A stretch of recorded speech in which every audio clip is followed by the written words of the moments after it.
They all thought I was crazy. I'm sure you've had a moment in your life where you feel like the odd one out, where your dreams and ambitions seem too outlandish for anyone to believe in. That was me years ago. The funny thing is, I never set out to prove anyone wrong. I didn't even care about being the underdog. But when they all dismissed me, told me I was chasing after a pipe dream, that's when something inside me shifted. That's when the seed of my empire was planted. It all started when I was just a kid, growing up in a family that valued traditional paths. My father was a businessman, steady, practical, always having a clear plan for the future. My siblings? They followed suit, academic overachievers, business-minded, with everything laid out for them from the start. Me? I was always seen as the dreamer, the one who thought outside the box a little too much, the one who didn't quite fit into their rigid world. They'd often laugh at my ideas, dismiss them as impractical, laughable even. But deep down, I always knew there was more to life than following the same old path. I wanted something different, something big. I remember one afternoon just after I finished high school. It was a sunny day, and I was sitting in the living room with my family. They were all gathered around chatting about college, about jobs, about what was expected of me. I wasn't like them. I didn't have that clear, mapped-out path. I had ideas, big ones, but they weren't traditional. And when I said, I don't think college is for me, I want to build something of my own, the room fell silent. My father's eyes met mine, his face a mask of disapproval. You want to build what? A business? What business? No one in this family has ever done that. You'll fail. And that was it. That moment stayed with me. It was as if I could hear them all in my head, repeating the same words. You're not cut out for this. I was the odd one, the dreamer. And it felt like I was the only one who couldn't see what they all saw. A future laid out in front of them, easy to follow, easy to predict. But me?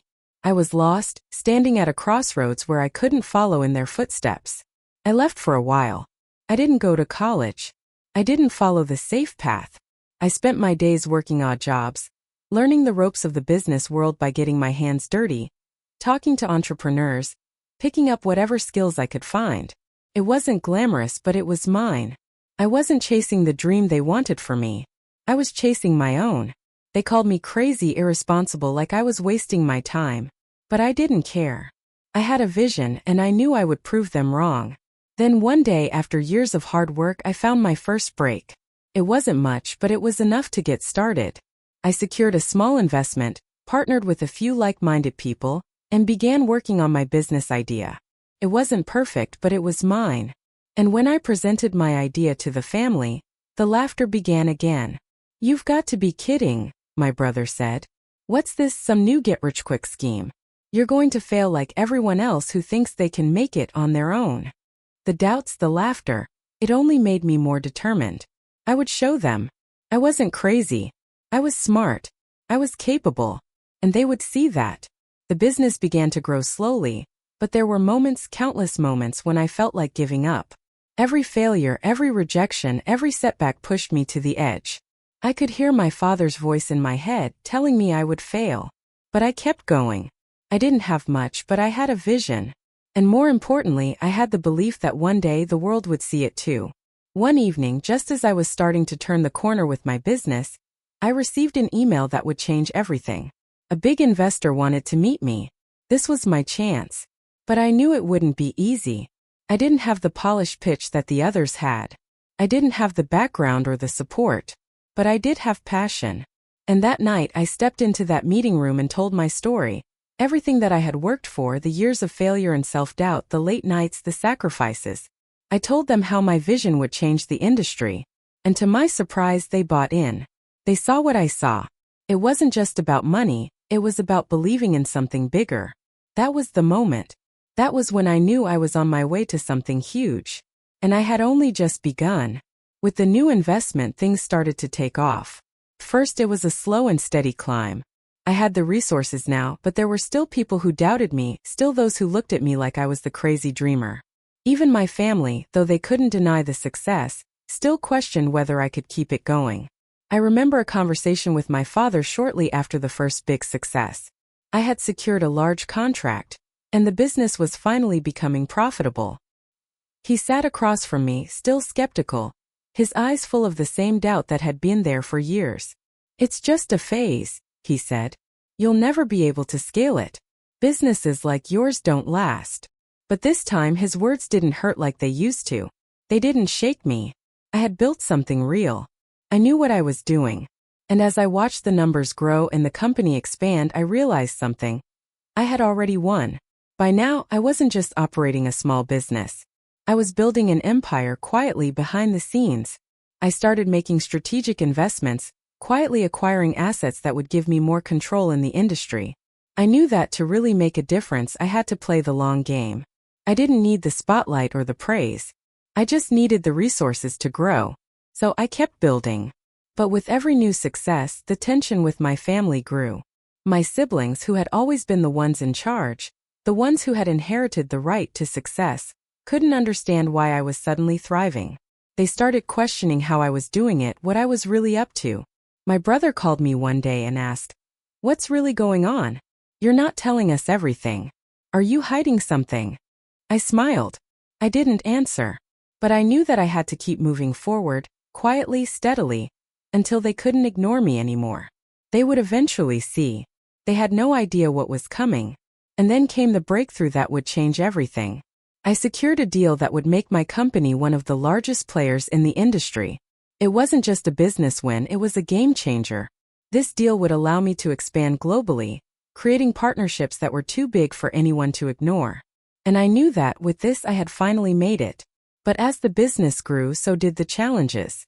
My family became more involved, trying to take control of the things I had built. They wanted to be part of my success, but only on their terms. They started trying to negotiate with me, trying to push me into a position where I would have to share everything, give up my independence. They wanted a piece of the empire. But they didn't understand the sacrifice that went into building it. They wanted the rewards, but they had no idea what I had gone through to get here. I could feel the pressure building. It wasn't just business anymore. It was personal. My siblings, my father, they all wanted something from me. And I realized this was the moment I had been waiting for.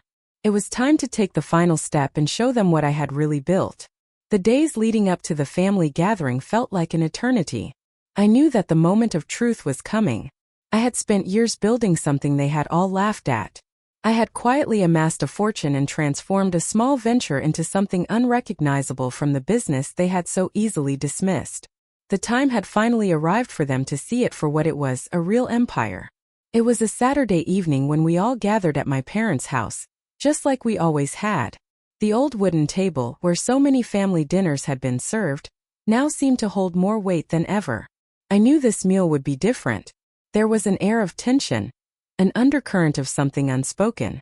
My siblings were already at the table, chatting among themselves, their faces showing the usual mix of politeness and underlying competition. My brother, ever the alpha, sat at the head of the table, as if this was still his domain. My sister, the one who always kept her cool, gave me a quick nod but said nothing. We didn't speak much. In our family, silence often spoke louder than words. I could feel their eyes on me, the unspoken assumptions hanging in the air. He's still that same dreamer who couldn't make it. They thought they were so much smarter, more capable than I ever was. They had never understood what I was doing. They saw me as the failure, the one who would never amount to anything. They thought they had won. As dinner came to a close, the conversation shifted. My brother, who had been watching me for a while, finally broke the silence. "You know," he said, a smug smile playing on his lips, "you've done well with your little project, but how long do you think you can keep this up? It's a lot to handle on your own." He leaned back in his chair, his gaze never leaving me. "I think it's time you let us help. We've always been a family, and you've been carrying the weight alone for too long. Don't you think it's time we all share in this?" His words hung in the air, but I didn't flinch. I sat back, steeling myself, knowing what was coming. This was no ordinary suggestion. It was a subtle power grab. He wasn't asking to help. He was trying to take control. The business I had worked so hard to build, the empire that had taken years of sacrifice, was now something he thought he could just waltz into, as if it were his birthright. I could feel the anger rising, but I kept it in check. I wasn't going to give him the satisfaction of seeing me react too quickly. I looked across the table at my father. For years he had been the one I looked up to, the one whose approval I desperately wanted. But tonight, his silence spoke volumes. He sat there, his hands folded in front of him, his face expressionless. I could see it in his eyes, he was waiting for me to give in.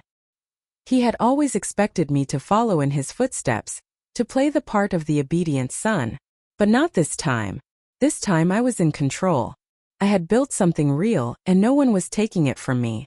I let my brother continue his speech, trying to mask his underlying threat with a calm tone. But I wasn't fooled.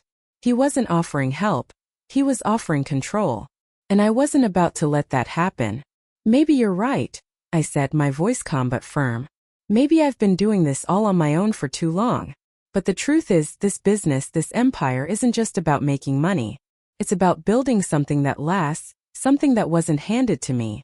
You see, while you've been busy making deals and getting everything handed to you, I've been building something from nothing. I didn't ask for help. I didn't need it. The table grew still. My brother's smirk faltered, his eyes narrowing as he realized what I was saying. My sister, who had been quiet up until now, exchanged a quick glance with him. There was no more pretending. I could feel the shift in the room, like the calm before the storm. You think you can just walk in here and take over? I continued, my voice rising slightly. You don't understand what it took to get here. You don't know the sleepless nights, the sacrifices, the risks. You've had everything handed to you, and now you think you can just waltz in and take control. Well, I'm sorry to disappoint you, but this is mine. I've earned it. And no one, least of all you, is going to take it away from me. My brother's face flushed red, his jaw tightening as he tried to regain control of the situation. You don't know what you're talking about, he snapped. You're just a kid who got lucky. You don't have the experience to run a real business. You can't do this alone forever. I stood up, my hands resting on the edge of the table. I could feel the weight of the moment pressing down on me, but I wasn't afraid. Lucky? I asked, my voice low but steady. This isn't luck. This is hard work. This is persistence. This is proving every single person who doubted me wrong. I've built something they said was impossible. And now? Now it's too big for you to take. The room was silent for a moment. The tension between us was palpable, thick enough to slice with a knife. But then, something unexpected happened. My father, who had been quiet all this time, finally spoke. His voice was softer than usual, but there was a strength behind it. You've done well, he said, his eyes meeting mine for the first time in years. I never thought you could do it, but you have. You've built something real. I see that now. I wasn't sure if it was the weight of my words or the sheer force of my will, but in that moment I felt something shift between us. My father, for the first time in my life, saw me, not as the failure he had always thought I was, but as the success I had become. My brother didn't say another word. He sat back in his chair, his face a mixture of anger and disbelief. He had lost, not just the battle but the entire war. And it wasn't because of anything I had done to him, it was because I had proven that I didn't need his approval. I didn't need anyone's approval. As the night wore on, I realized that the true victory wasn't just about the business. It wasn't about the money or the success. It was about the journey, the years of rejection, the struggles, the failures, and the resilience. It was about proving to myself and to the world that I was capable of more than anyone ever gave me credit for. And when that final moment came, when I stood in front of my family, facing the very people who had once laughed at me, I realized that I had won something far more valuable than just money. I had earned their respect. It was my empire now, built from nothing, made stronger by every obstacle. And as I walked away from that table, I knew that I had not only achieved the impossible, but I had also finally shown them that I was no longer the person they had thought I was. The last laugh, the sweet victory was mine.